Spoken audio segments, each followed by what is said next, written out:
Kuzan ate the Hie Hie no Mi, a Logia-type Devil Fruit that allows him to control, transform, and produce ice.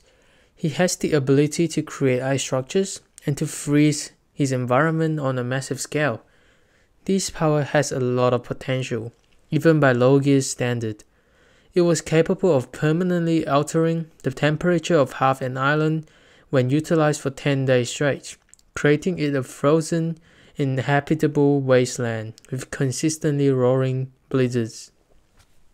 Before we get into today's video, my channel mainly discusses about anime characters or hot anime topics. If you love this type of content, make sure you hit the subscribe button, it means a lot to me. Thank you very much.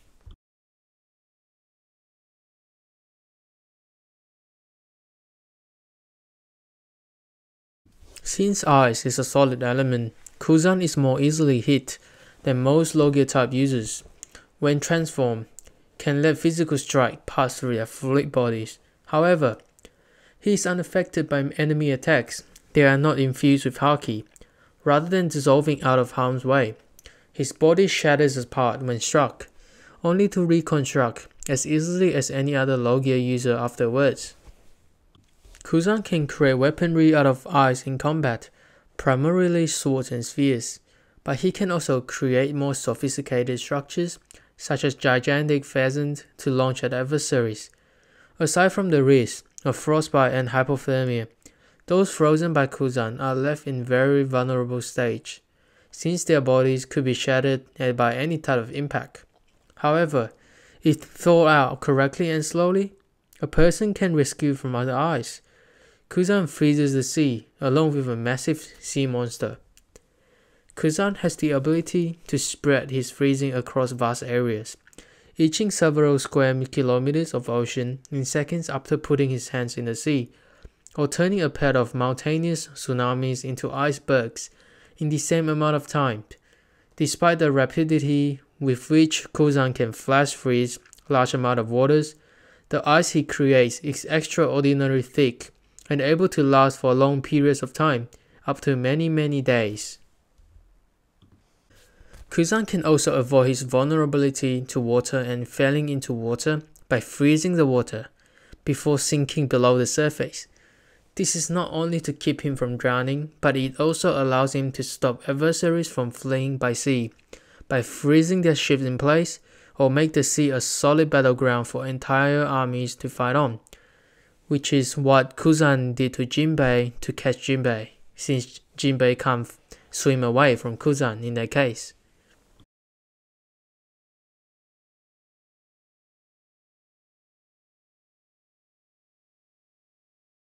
Before we continue any further, I just want to say thank you for watching up to this point. Let me know who your favorite marine admiral is at the comment section, and don't forget to subscribe to my channel, it helps me a lot. Thank you very much and keep enjoying the video. Akainu, Aokiji, and Kizaru were the three admirals before the time skip. Sengoku's retirement as fleet admiral necessitated the creation of a new admiral. They battled because Aokiji refused to operate under Akainu as the new fleet admiral. As a result, Aokiji and Akainu engaged in a haphazard battle to determine who would be in the new fleet commander. Akainu defeated Aokiji after a 10-day fight. So, we know that the admirals are about equal, although there is a slight difference between them. This will not help us to determine who is stronger, which is Aokiji or Kizaru or Akainu, because it all relies on aspects, such as matchup, battlefield, and so on. Kizaru has never fought Akainu, so even though I say there is a small difference between them probably, I say they are equal, pretty much equal, since we have no evidence which would suggest otherwise.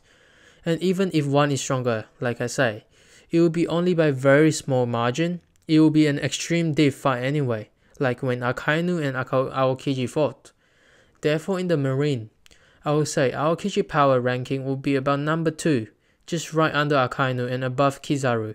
We're excluding Garp and Sengoku here since they were retired and they are actually not part of the marine power as we have seen in the Marineford arc, which Garp actually didn't do much and Sengoku didn't do much as well.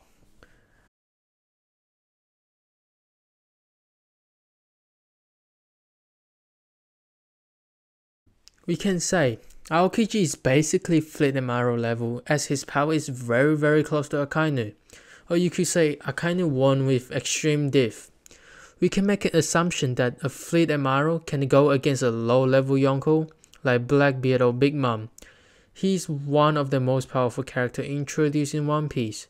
So we can ranking about the same level as low level Yonko, I would suggest, which is about the Fleet Amaro level.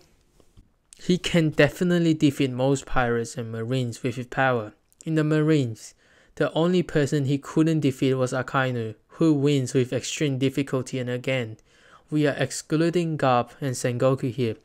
The pirates he couldn't defeat are probably Whitebeards, Mihawk, Shanks, Kaido, Roger, Rocks, the people who are mid or high Yonko level threats.